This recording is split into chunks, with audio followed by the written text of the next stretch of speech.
Hello student, इस video में हम देखने वाले हैं रिमेनिंग टॉपिक के फॉर्मूला की रैपिड रिवीजन, जिसमें है first topic number 5 index number. अब देखो, इंडेक्स नंबर में 3 एक्सरसाइज है। एक्सरसाइज वाइज हम फॉर्मूला एक बार रैपिड में रिवाइज करते हैं। सबसे पहले for exercise 5.1 simple aggregate method, जहां पे आपको 3 चीजें फाइंड करनी है। Price index number, quantity index number, value index number. आपके पास 2 ईयर का डेटा रहेगा, मान लो 2000 एंड 2005। तो जो ओल्डेस्ट ईयर है वो है आपका बेस ईयर और दूसरा करंट ईयर। बेस ईयर के लिए आपको 0 यूज करना है, करंट ईयर के लिए 1। मतलब अगर बेस ईयर का प्राइस है तो वो P0, करंट ईयर का प्राइस P1, क्वांटिटी के लिए Q0 Q1। तो हमेशा बेस ईयर से कंपेयर किया जाता है, इसीलिए बेस ईयर डिनोमिनेटर में रहेगा।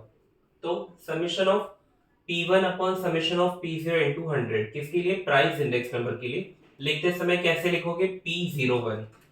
Q stand for quantity, Q01 is equal to summation of Q1 upon summation of Q0 into 100। और वैल्यू फाइंड करने के लिए प्राइस और क्वांटिटी दोनों को मल्टीप्लाई करोगे। तो value index number is equal to summation of P1 Q1 upon summation of P0 Q0।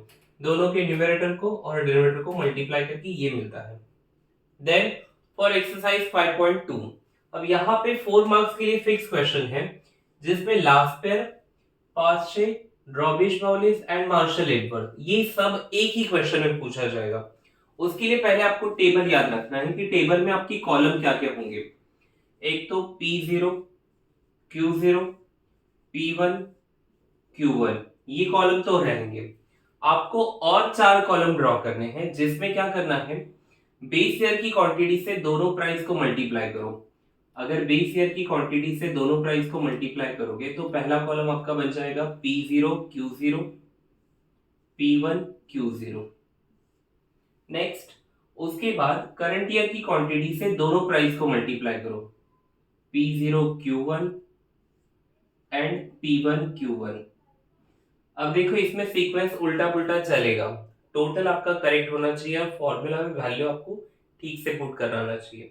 तो ये 4 कॉलम ड्रॉ करने के बाद आपको ये फॉर्मूला लर्न करने हैं। लास्ट पेयर, पास्ट चेक, ये बेसिकली सबसे 2 इंपॉर्टेंट फॉर्मूला। लास्ट पेयर में आप किससे मल्टीप्लाई कर रहे हो? बेस ईयर की क्वांटिटी से। फॉर्मूला क्या है? Summation of P1 Q0 upon summation of P0 Q0 into 100। यही पास्ट में आप किससे मल्टीप्लाई कर रहे हो? करंट ईयर की क्वांटिटी से दोनों प्राइस को। बेसिक फॉर्मेट आपका यही है, summation of P1 upon P0। उसे आप किससे मल्टीप्लाई कर रहे हो? Q1 Q1 से। नाउ ड्रॉबिश बाउलिस, जहां पे आपको लास्ट पेयर और पास्ट से दोनों के आंसर को ऐड करके डिवाइड बाय 2, बेसिकली हम एवरेज फाइंड करेंगे। तो देखो, अगर ये 2 आंसर आपने करेक्ट निकाले तो ही ये करेक्ट आएगा, इसीलिए ध्यान से। नाउ फिशर, फिशर के लिए फॉर्मूला है under root last pair into past से। इन दोनों का आंसर जो भी है, अब मोस्ट प्रोबेबली वही नंबर्स आते हैं जिसका स्क्वायर रूट मल्टीप्लिकेशन के बाद पॉसिबल है। अगर नहीं है तो वो आंसर आपको क्वेश्चन में ही दिया रहेगा। नाउ मार्शल एडवर्ड, अब ये अगर 2 फॉर्मूला आपकी कंप्लीटली बाहर है तो बस इन दोनों के न्यूमरेटर को ऐड करो। देखो जरा, ये लास्ट पेयर और ये पास्ट से, दोनों के न्यूमरेटर को ऐड करो अपॉन दोनों के डिनोमिनेटर को ऐड करो into 100। Now Walsh's, Walsh's price index number find करने के लिए सबसे पहले आपके पास ये सारे कॉलम है। इन केस अगर वॉल्शेस पूछा है तो ये 4 कॉलम आपके पास अवेलेबल है। फर्स्ट कॉलम आप ड्रॉ करोगे Q0 Q1, देन उसका square root under root Q0 Q1। तो देखो, ऐसे ही नंबर आएंगे जिनका इजीली आप स्क्वायर रूट पॉसिबल हो। फिर एक बार इसे P0 से मल्टीप्लाई करोगे और एक बार P1 से मल्टीप्लाई करोगे।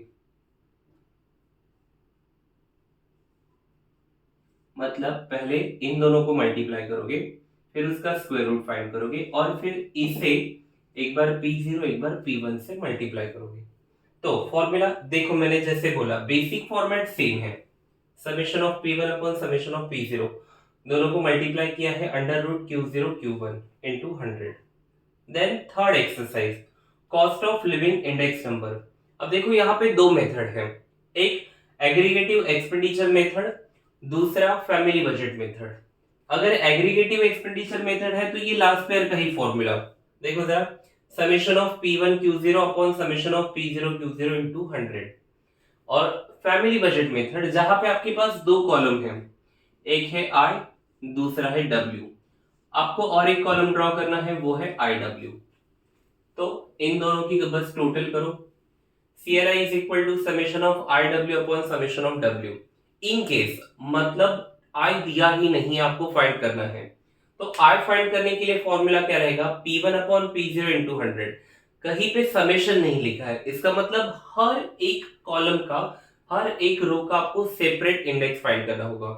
और अगर W भी नहीं दिया है तो उसका भी फॉर्मूला है P0 इंटू Q0। अब ये सारे फॉर्मूला इंपॉर्टेंट क्यों है, सारे फॉर्मूला, क्वेश्चन तो एक ही या दो ही आएगा, क्योंकि ऑब्जेक्टिव इस टॉपिक के लिए ऑब्जेक्टिव फॉर्मूला ही आएगा। देन थर्ड एक्सरसाइज के लिए रियल इनकम। रियल इनकम का फॉर्मूला क्या है, इनकम अपॉन CRI इनटू 100। तो रियल इनकम का एक 3 मार्क का क्वेश्चन आएगा, वर्ड प्रॉब्लम टेक्स्ट बुक में, एक सॉल्व एग्जांपल में है और एक एक्सरसाइज में है, वो जरूर देखो। टॉपिक नंबर 6 लीनियर प्रोग्रामिंग, जहां पे दो एक्सरसाइज है। फर्स्ट एक्सरसाइज में word problem minimize and maximize के लिए, सेकंड एक्सरसाइज में ग्राफिकल इक्वेशन। तो उसके लिए कोई फॉर्मूला नहीं, बस आपको फॉर्मेट प्रॉपरली समझ में आना चाहिए कि मिनिमाइज जब भी रहेगा तब जो भी आपका इन इक्वेशन रहेगा, साइन रहेगा ग्रेटर देन और इक्वल टू यहाँ पे जो भी नंबर है। मैक्सिमाइज के सम के लिए लेस देन और इक्वल टू जो भी सम है, उस हिसाब से आपको टेबल बनाना है। Next topic number 7 assignment problem and sequencing, जिसके फर्स्ट एक्सरसाइज में आपको असाइनमेंट की क्वेश्चन है। अगर मिनिमाइज का क्वेश्चन है तो आपके 3 स्टेप है, पहले row minimisation, then column minimisation, then allocation of zero. उसके लिए सेंटेंस क्या है, minimum element of each row subtracted from every element in that row. Column minimisation के लिए minimum element of each column is subtracted from every element in that column, and then allocation of zero. ऐसे आपको वो question solve करने हैं। Second exercise में machine problem है, जहां पे 2 machine problem and 3 machine problem. 2 machine problem में सीक्वेंस कैसे फाइंड करना है वो एक बार सीख लेते हैं हम। सबसे पहले जॉब, मशीन ए, मशीन बी आपको दिया गया है। अब इसमें सबसे लोएस्ट वैल्यू ढूंढना है। लोएस्ट वैल्यू क्या है, 1। अगर वो ऊपर है तो आगे आएगा, और अगर नीचे है तो पीछे आएगा। जैसे कि 1 नीचे है तो ये सीक्वेंस के हिसाब से न मशीन लास्ट में आएगा, जॉब। देन 1 के बाद 2, ये भी नीचे ही है। नेक्स्ट 2 के बाद 3 ऊपर है, तो फर्स्ट एंड सेकंड आगे। अब इसमें भी पहले प्रेफरेंस फर्स्ट को देना है, फिर सेकंड को।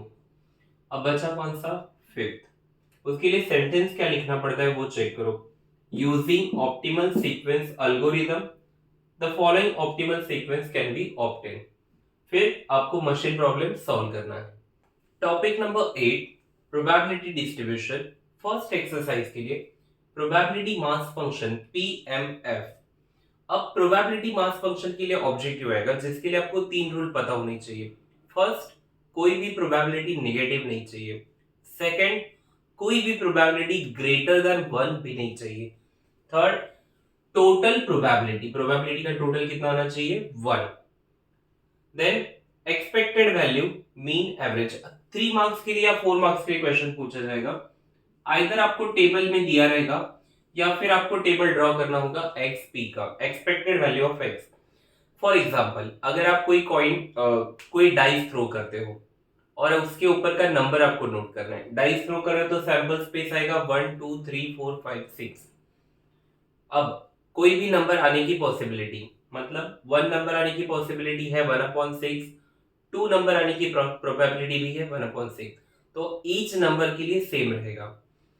या फिर आप कॉइन टॉस करते हो 3 बार, सैंपल स्पेस क्या आएगा, H H H H H T H T H T H H T T T T T H T H T and H T T। तो यहां पे नंबर ऑफ S आपका कितना होता है, 8, राइट। तो हेड आने की पॉसिबिलिटी, तो उसमें x की वैल्यू क्या हो सकती है, कम से कम कितनी बार और मैक्सिमम कितनी बार हेड आ सकता है, तो मैक्सिमम 3 बार हेड आ सकता है, कम से कम 0, 0, 1, 2, 3। अब आपको प्रोबेबिलिटी कैसे फाइंड करनी है, 0 टाइम हेड है मतलब एक भी बार हेड नहीं है, ऐसा कितने बार हुआ है, 1 आउट ऑफ 8, तो उसकी प्रोबेबिलिटी 1/8। 1 टाइम हेड आया, ऐसा कितनी बार हुआ है, 3 बार, तो उसकी प्रोबेबिलिटी 3/8। 2 टाइम्स हेड आया है, ऐसा कितनी बार हुआ है, 3 बार, तो उसकी प्रोबेबिलिटी है 3/8। और तीनों बार हेड आया, ऐसा कितनी बार हुआ है, 1 बार, तो उसकी प्रोबेबिलिटी है 1/8। अब अगर आपको खाली एक्सपेक्टेड वैल्यू पूछा है तो xp मल्टीप्लाई करके आपको टोटल निकालना है, सबका डिनोमिनेटर सेम रखो ताकि एडिशन इजीली हो, और ये टोटल ही है समेशन ऑफ xp, वो है एक्सपेक्टेड वैल्यू या फिर मीन या फिर एवरेज। और अगर वेरिएंस भी पूछा तो और एक कॉलम ड्रॉ करो x²p, बेसिकली x का स्क्वायर करके p से मल्टीप्लाई करना है, या फिर इन दोनों को मल्टीप्लाई करो तो भी वो x²p ही बनेगा। इसकी टोटल करो, इसकी टोटल करके आपको पहले फाइंड करना होगा e of x², e of x² is equal to summation of x²p। Now variance of x का फॉर्मूला क्या बनेगा, e of x² minus e of x whole square. e of x² जो यहां से आपने फाइंड किया है, e ऑफ x जो आपने यहां पे फाइंड किया है, उसका ब्रैकेट स्क्वायर। तो ये है probability mass function, expected value and variance of x के लिए। प्रोबेबिलिटी डेंसिटी फंक्शन पीडीएफ, कोई भी प्रोबेबिलिटी फंक्शन पीडीएफ होने के लिए उसका total with limits a to b, उसका integration f of x dx is equal to 1 होना चाहिए for all real number c and d। अब उसमें अलग अलग कंडीशन आपको फाइंड करने के लिए बोलेंगे, तो ये c एंड d के जो भी वैल्यू है वो आपके a और b मतलब आपका लोअर और अपर लिमिट के बीच में होना चाहिए। देन p ऑफ टोटल जो भी है प्रोबेबिलिटी वो c to d integration of f of x dx। Binomial distribution, अब देखो बाइनोमियल डिस्ट्रीब्यूशन के लिए सबसे पहले आपको ये फॉर्मूला बाहर करना है, p of capital X is equal to small x n c x p raise to x q raise to n minus x। यहाँ पे हर एक टर्म को हम सेपरेटली डिस्कस करेंगे। सबसे पहले C stand for combination, combination का फॉर्मूला क्या था, NCR n factorial upon r factorial in bracket n minus r factorial. But फिलहाल हम इस डिटेल्स में इतना नहीं जाएंगे, हम जाते हैं शॉर्टकट पे।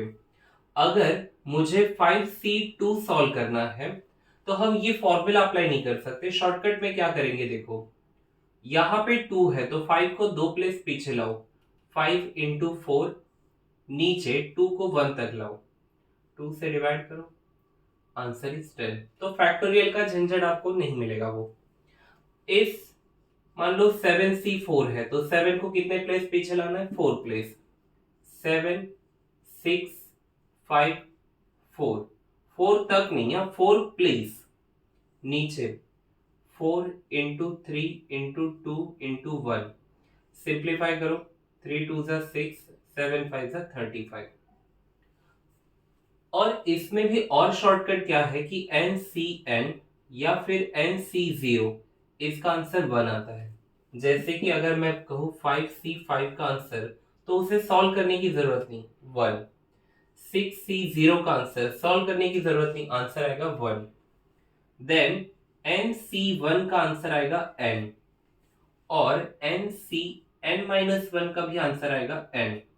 अब NC1 क्या होता है, मान लो 5C1 है तो उससे सॉल्व करने की जरूरत नहीं, उसका आंसर 5। 6C1 है तो उसका आंसर 6। और ये NCN-1 क्या होता है, मान लो 6n है तो 6C5 मतलब उससे एक नंबर कम, तो भी आंसर आपका 6 आएगा। वन मोर एग्जांपल, 7C6 है तो भी आंसर कितना आएगा, 7।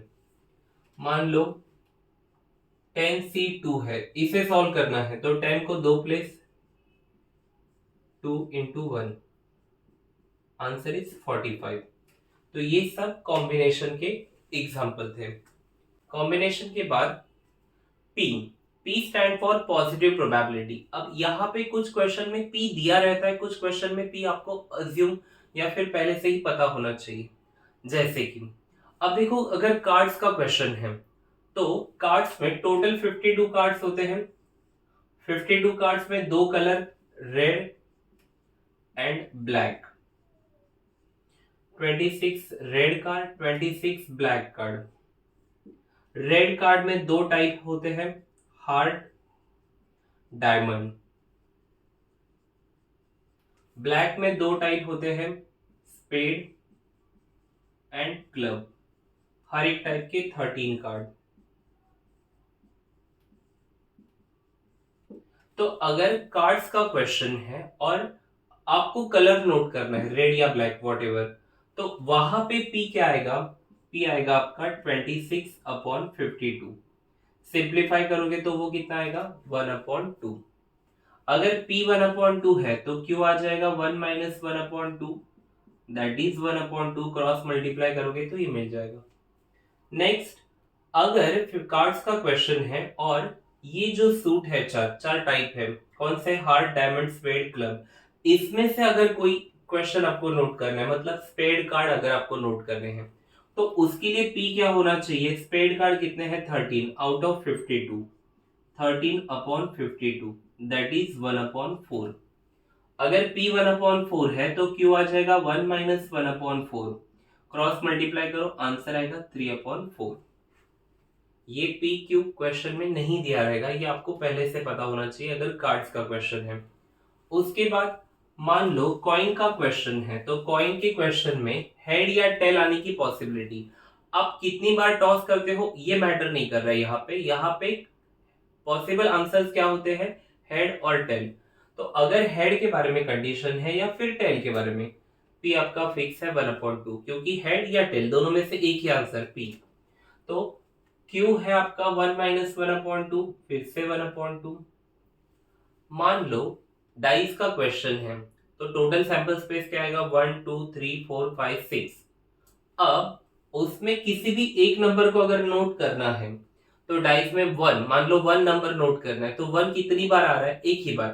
पूरे 6 सैंपल स्पेस में टोटल नंबर ऑफ एस 6 है, उसमें से 1 ये नंबर या फिर किसी भी नंबर के बारे में अगर हम बात करते हैं तो वो एक ही बार है, तो वहां पे P होगा 1/6। P है 1/6 तो Q आएगा 1 - 1/6। क्रॉस मल्टीप्लाई करोगे तो आंसर आएगा 5/6। लेकिन अगर डाइस का क्वेश्चन है और हम उसमें से इवन नंबर नोट कर रहे हैं, तो इवन नंबर क्या है? 2 4 6, मतलब आउट ऑफ 6 3 नंबर इवन है, तो P आ जाएगा आपका 3/6। सिंप्लीफाई करोगे 1/2। अगर P 1/2 है तो Q आएगा 1 - 1/2, दैट इज 1/2। चलो P आ गया, Q आ गया। नेक्स्ट, उसके बाद अगर MCQ है with 3 option, multiple choice question with 3 option, मतलब प्रोबेबिलिटी के अंदर ऐसा क्वेश्चन आता है बाइनोमियल डिस्ट्रीब्यूशन में, तो देखो आंसर करेक्ट आने की पॉसिबिलिटी क्या हो सकती है? आपके पास 3 चॉइस है, उसमें से एक आंसर करेक्ट है, तो P आएगा आपका 1/3। अगर P 1/3 है तो Q है 1 - 1/3, दैट इज 2/3। इसी को थोड़ा और एक्सटेंड करते हैं। मान लो मल्टीपल चॉइस क्वेश्चन है विथ 4 ऑप्शंस, उसमें से करेक्ट आंसर एक ही है, तो आंसर करेक्ट आने की पॉसिबिलिटी है 1/4। तो Q आएगा 1 - 1/4। 1 - 1/4 क्रॉस मल्टीप्लाई करोगे तो 3/4। नेक्स्ट, ये रहा P Q। उसके बाद Q कैसे फाइंड करते हैं हमने वो भी देखा। यहाँ पे मीन का फॉर्मूला क्या है? NP। वेरिएंस का फॉर्मूला NPQ। और एक चीज आपको याद रखनी है जो खास करके ऑब्जेक्टिव में भी पूछा जाता है, कि mean in binomial distribution mean is greater than variance. Always mean बड़ा रहेगा किससे? वेरिएंस से। नेक्स्ट, फोर्थ एक्सरसाइज के लिए Poisson distribution where x similar p, p stand for Poisson m। अब m होता क्या है? पैरामीटर जो क्वेश्चन में दिया रहता है। आपको क्वेश्चन के लास्ट में e⁻² ऐसा कुछ वैल्यू, e⁻³ e⁻⁻1 e⁻⁻0.5, तो ये जो वैल्यू होता है वो है m। तो m आपको क्वेश्चन में दिया रहता है, आपको बस वो प्रॉपरली रीड करके, इन केस नहीं दिया तो n इंटू पी, आपको क्वेश्चन वर्ड प्रॉब्लम में n और p ढूंढना है। मोस्ट प्रोबेबली क्वेश्चन में m पहले से ही दिया रहता है। अब फॉर्मूला क्या है, p of capital X is equal to small x e raise to minus m into m raise to x upon x factorial. अब यहाँ पे इंपॉर्टेंट चीज ये है कि n नहीं होता, तो x की value 0 1 2 3 dot dot dot dot. अब इसमें देखो, अगर क्वेश्चन में आपको पूछा है कि p of x is equal to 2, इसका मतलब इस फॉर्मूला में x की वैल्यू आपको 2 पुट करनी है। अगर एटमोस्ट कंडीशन है, मतलब p of x is less than और इक्वल टू 2, तो इसमें कौन कौन आएगा, 0 1 2, x is equal to 0, x is equal to 1, x is equal to 2। लेकिन एट लीस्ट कंडीशन है, मतलब p of x is greater than और इक्वल टू 2। तो अब इस केस में कौन कौन आएगा, 2 3 4 5, आगे कहां तक जाना है हमें नहीं पता, तो बचा कौन है, 0 एंड 1। हम क्या करेंगे, 1 minus p of x is equal to 0 plus p of x is equal to 1।